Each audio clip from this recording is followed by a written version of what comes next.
only 2 days out from the World Athletics Championships in Budapest, Hungary. 9 days of competition of the best in the world, and you already know the US always shows out and dominates. Endless storylines on the US side, so we put together a list that will help you find a new athlete to root on this summer at the World Championships. Our favorite athletes and our favorite storylines going into the World Championships. So stick around, stay to the end, and get yourself a new athlete to root on in the next 9 days. Let's get it. I'm Joshua Potts, Mr. Possible, and you're watching Running Report Show, where we give you running news produced for and by the culture. Starting off our list, we gotta start with Athing Mu. At the US Championships, choose to run the 1500 off event, where she placed second in the US. Almost won the race as well, bro, but this was no surprise to Athing Mu and Team Formula Kersey. She talked about this and more, and it's really exciting and just it's dangerous. It's scary to see the confidence that she has in Bobby Kersey and how this man is always right. We go deeper with this as well. Sydney McLaughlin just dropped out of the 400 at the World Championships. Sad news, but it's also super good news, because I know that when she comes back, she's going to be ready. Bobby knows what's going on. He knew that Athing Mu was going to do something like this in the 15. He's confident. I already know that Athing Mu is probably going to win this 800. Like, they know what's happening, and I know that with Sydney McLaughlin sitting out, she's going to be ready for next year.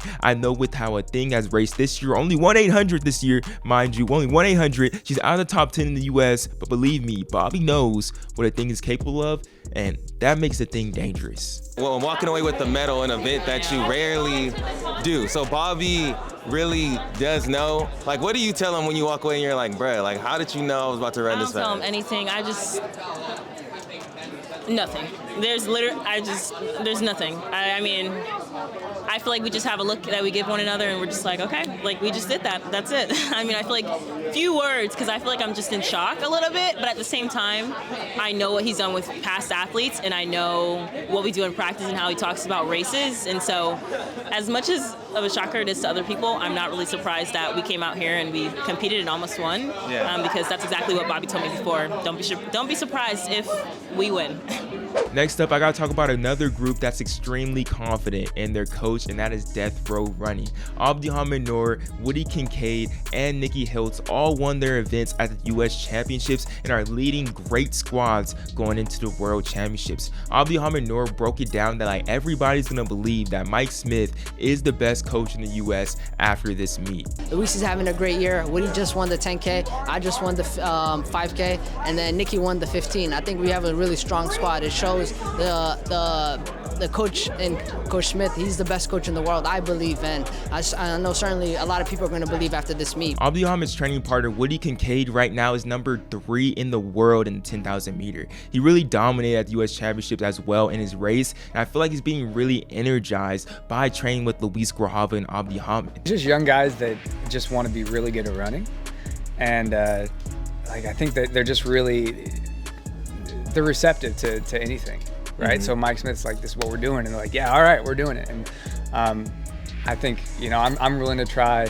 something new too, and I think we're all just like kind of in the same boat of just trying a new part of our lives, and running's just become a big part of it. Lastly, let's go back to Abdihamid, who's really just on a mission to like get a medal in the 5,000, man. The US, the men's side and the women's side, it's hard. It's really, really hard to get a medal. But Abdihamid knows that it's not about just running these fast times. It's about racing. And this dude may be young, but like, he has the expertise. He has the poise to get it done. Yeah, like you said, the distance events are going crazy this year. World records, meet records, every meet, every Diamond League, you see someone going crazy running 12:40, and you know, ultimately is like what you perform on that day, because anybody can have a bad day, anybody can have a hiccup, so it's all about executing the race plan, staying strong, having a tough mental mindset, and believing in your training. I really believe I have the best coach in the world, I train in the best place in the world, and I have the best teammates in the world, so I know when that day comes, it's any man's race. Next up, I gotta talk about someone who's truly the homie, and that is Brittany Brown. She's from the 909, the Inland Empire, just like me, and she got it done in the 100, making her second world team, this time in the 100 meter. She's number 10 in the world right now with a 10.90, and honestly, if someone has a bad day, Brittany Brown could definitely sneak into that medal picture. But even if Brittany Brown has a good day, she can sneak in there. Don't not forget, she has a 10.66 win aided PR in the 100. Brittany Brown is relieved to make this team, and I know she's on a mission to get another medal around her neck. I always didn't want to be like, okay, I only made one team. So it just feels really nice to say I did it again, and I did it again. It's so hard to make a U.S. team in the 200, 400 hurdles. So to come back and do it again in a whole different event, it's really humbling. I'm really thankful and happy that I'm in this moment to just celebrate in a whole different event, this whole lead up to trials this year has been totally different. I really had to trust the process. So it feels great to be in this moment. Next up, I want to talk about the Brooks Beasts, who are absolutely dominant in the 800 meter. Nia Akins went out there and won the 800 meter on the women's side in a time of 1:59. This doesn't put her in the season top 10 list right now in the 800, but let's not forget she also won the indoor 800 meter for the U.S. earlier this year. Championship races, Nia has been king this year, and I think she's ultimately ready for this next step on the world stage. She's battled through a lot of stuff mentally, and I think she's ready to go. I just decided this year I just wanted to make teams and win championships, and I think that shifted the races that I started to run really well at. What were some of those mental things that you feel like you changed that really got you over that hump?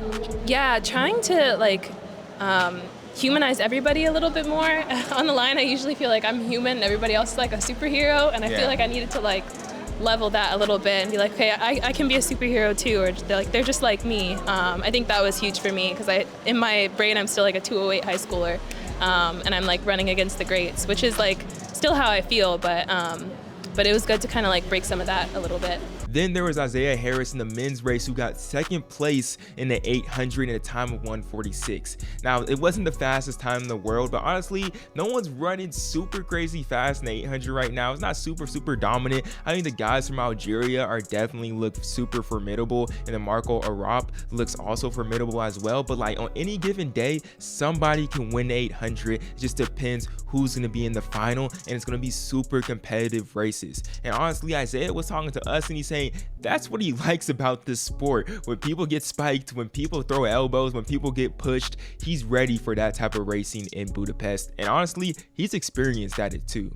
I mean, to me, it felt like we were running 143. It was a brutal race. Everyone was spiked up after, cuts on their legs. I saw Clayton look messed up. Everyone shoved someone at some point in that race. So it was a battle, and it's fun. Those are fun races.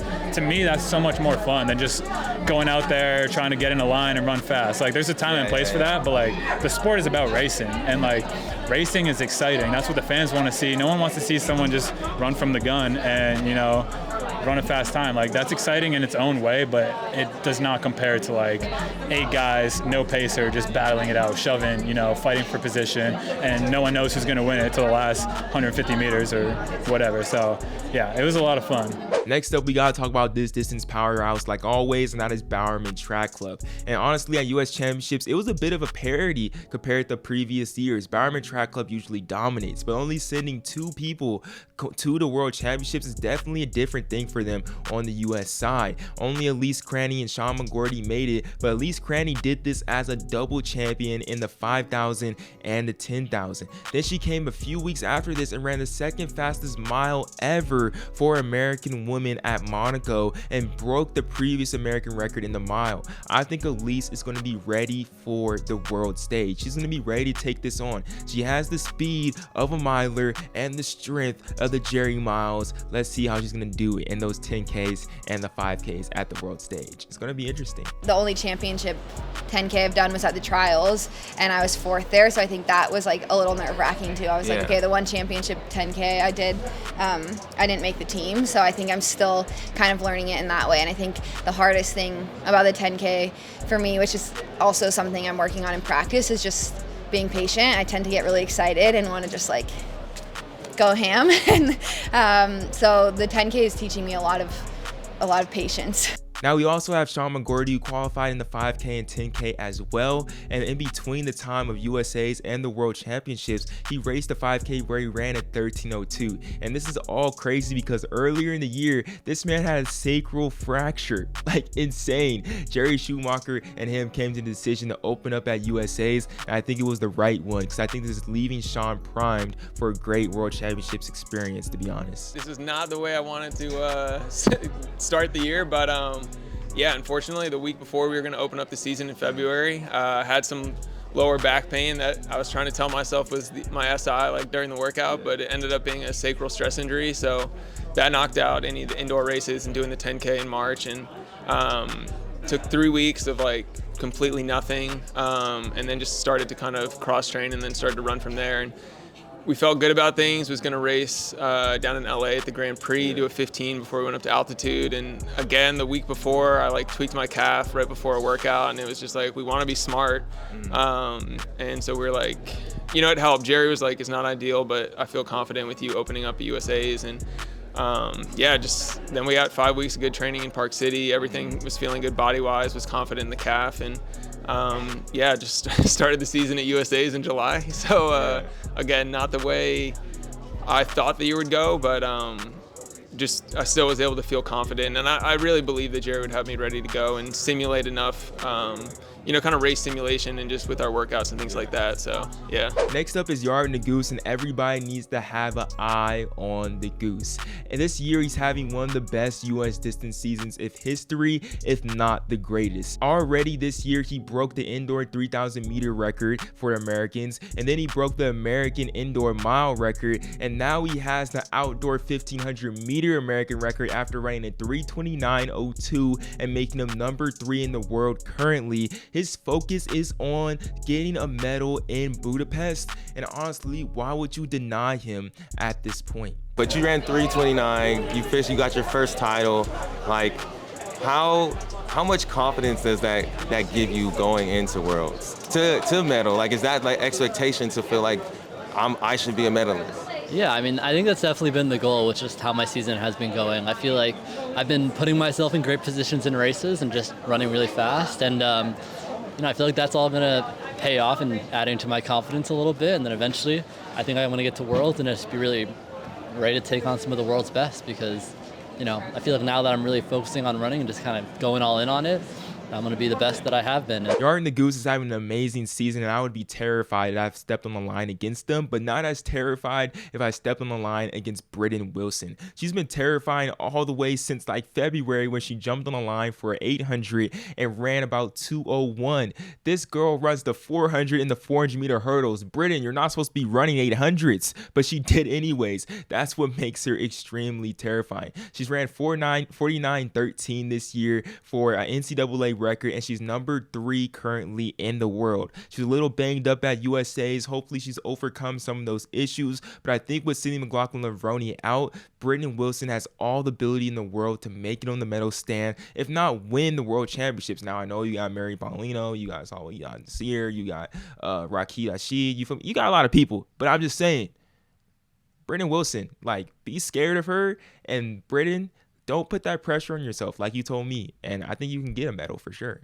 How do you feel like it's going to be different? How are you going to be preparing different and like trying to get a podium this time in your individual event? I think I'm going to just not put too much pressure on myself this time. I think that if I just go into the meet with no expectations and just trusting myself, trusting God, trusting my training, I think I'll have a great meet. And just having a chance to be here and just getting through trials has meant a lot to me. So I think I'm grateful. So I think that I'm going to go out there and just give it my all regardless. Another athlete I'm really excited to watch is Valarie Allman in the discus. She's really looking for vengeance this year in the disc after not winning last year, but with Laulunga, who's throwing really well too on the US side, I think it's going to be exciting to see if the women's discus can really put on, get 2 people or maybe even 3 people on the medal stand. They're bringing a really competitive team, and Valarie was really happy to talk about that. I feel so grateful to have had a bye for this championship, and we now have 4 spots in the event, and I want the U.S. to like represent, and Loggie, that was a huge step for her to hit the standard here at championships. Like, she's ready to do that in Budapest. Like,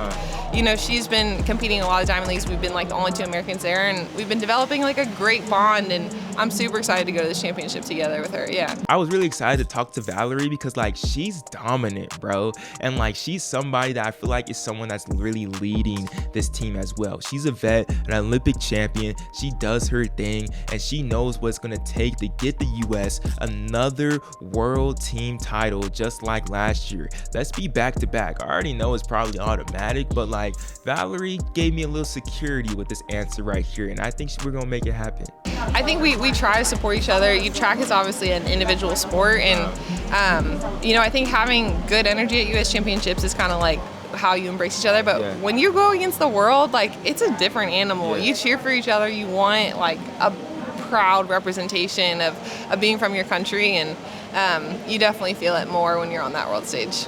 Now I want to talk about Masai Russell, and I feel like this was really cool to me because around the same time that I was vlogging my running journey back in 2018, 2019 is when Masai Russell started her vlogging journey as well at Kentucky, vlogging her D1 life and trying to be an NCAA champion and compete that D1 level. So to see that her now, she's an NCAA record holder in the 100-meter hurdles, and now making the team, placing 3rd, running 12:46 and number 5 in the world, and she's number 8 in US history in the 100-meter hurdles, is dope to see. Masai has come a long way, and a lot of YouTube comments and haters have been proven wrong with her making the team. I feel that, like, especially like just people could just be on you, you know, just like for no reason. Especially when like you have like followers or like clout, like, you know, people just be, oh, she's rolled every time she get in the finals, she's this, she's that. It's like people don't understand what it's like to be an athlete, because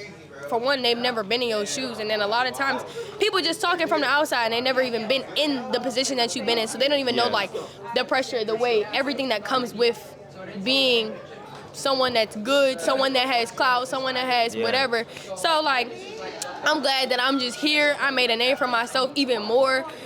Shut up all the haters, and, you know, just trusted in myself and my training. Lastly, I want to talk about Cordell Tinch. I feel like this is going to be a story that's going to be at the World Championships, like, for sure. He's a D2 athlete who's number 2 in the world currently with a time of 12:96 over the defending champion Grant Holloway in this event. Now, I don't know if he's going to beat Grant. I'm not saying that, you feel me? But it's just crazy. He's number 2 in the world currently. Only 3 people have been under 13 seconds this year, and Cordell Tinch is one of them in the 110-meter hurdles. I think he has an opportunity to get on that medal stand. I think he's ready for the moment, and he's poised. And I really just want to play these wise words that Cordell provided to us about the D2 and D1 level, because he's been there. He's been to all the levels pretty much, and like, he knows where he's at. He's confident in his coach, and I think that's what's going to make him dangerous in Budapest. But they are like got too much pride to like go to a Division II school. Pride is the devil. Honestly, I've been at almost all the levels. I went D1, I went D2, I was at a JUCO. In reality, the best shape of my life, I was at the JUCO. If I would have competed that year, I would have done a lot of the stuff that we're seeing now a lot earlier. I was at the D1 level. There was a lot of things that I didn't agree with, the way that things are run. The D2 level just happened to work out for me.